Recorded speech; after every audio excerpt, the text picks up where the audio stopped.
দক্ষিণ এশিয়ার দেশগুলোকে বলা হয় ক্রিকেট ক্রেজি নেশন।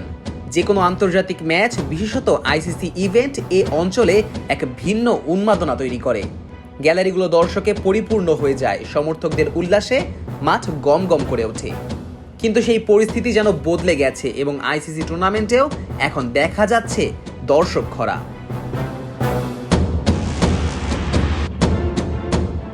দীর্ঘ 28 বছর পর পাকিস্তানের মাটিতে ফিরেছে আইসিসির বড় কোনো টুর্নামেন্ট।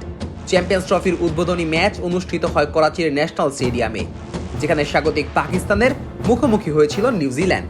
তবে গ্যালারির দৃশ্য ছিল হতাশাজনক, কারণ বেশিরভাগ সময়ই স্টেডিয়ামের অধিকাংশ আসনগুলোই ছিল খালি।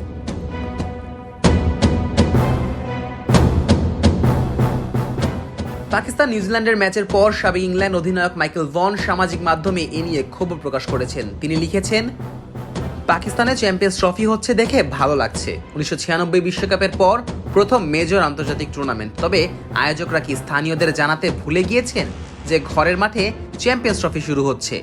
সমর্থকরা কোথায়? দ্বিতীয় ম্যাচেও একই চিত্র দেখা গেল। দুবাই আন্তর্জাতিক স্টেডিয়ামে বাংলাদেশ ভারত ম্যাচে 25,000 দর্শক ধারণ ক্ষমতার গ্যালারির অর্ধেকেরও বেশি আসন ছিল ফাঁকা।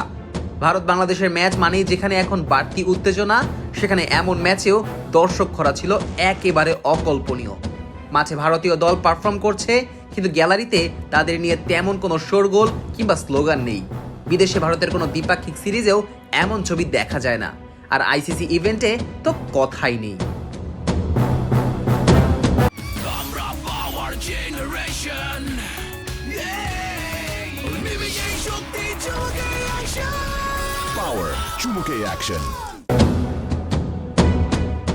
এমন পরিস্থিতিতে প্রশ্ন উঠেছে, ওয়ানডে ক্রিকেট কি সমর্থকদের কাছে অপ্রাসঙ্গিক হয়ে উঠছে? আগে থেকেই ওয়ানডে ক্রিকেটের জনপ্রিয়তা কমছে কিনা এমন প্রশ্ন ঘুরপাক খাচ্ছিল বিশ্ব ক্রিকেটে। সেই প্রশ্নটাই এবার নতুন করে তুলেছেন ইন্ডিয়ান প্রিমিয়ার লিগের প্রথম চেয়ারম্যান ললিত মোদি। ভারত বাংলাদেশ ম্যাচের সময় এক্স হ্যান্ডেলে লিখেছেন, ভারত বাংলাদেশ ম্যাচ দেখছিলাম, স্ট্যান্ড ফাঁকা, যা আইপিএল ম্যাচে কখনো দেখা যাবে না। ওয়ানডে ক্রিকেট কি ভক্তদের কাছে অপ্রাসঙ্গিক হয়ে উঠেছে? একদিনের ক্রিকেট বাতিল করে আরও টেস্ট ম্যাচ আয়োজন করা উচিত।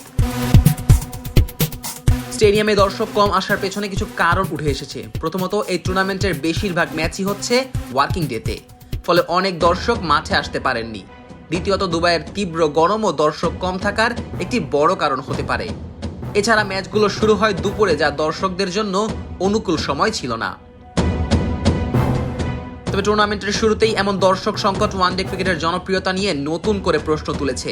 টেস্ট ও টি-20 দৌড়ে ওয়ানডে ক্রিকেট কি সত্যিই প্রাসঙ্গিকতা হারাচ্ছে? এদিকে আশা করা যাচ্ছে 23 ফেব্রুয়ারি ঢল নামবে দুবাই স্টেডিয়ামে, কারণ সেদিন যে চ্যাম্পিয়ন্স ট্রফির হাই ভোল্টেজ ম্যাচে মুখোমুখি হবে দুই চিরপ্রতিদ্বন্দ্বী ভারত ও পাকিস্তান। সেই ম্যাচটি হবে পাকিস্তানের জন্য বাঁচা মরার লড়াই। ইতিমধ্যেই প্রথম ম্যাচ হেরে তারা টুর্নামেন্টে টিকে থাকা নিয়েই অনিশ্চয়তায় পড়েছে। Nazmus Sakib, on field.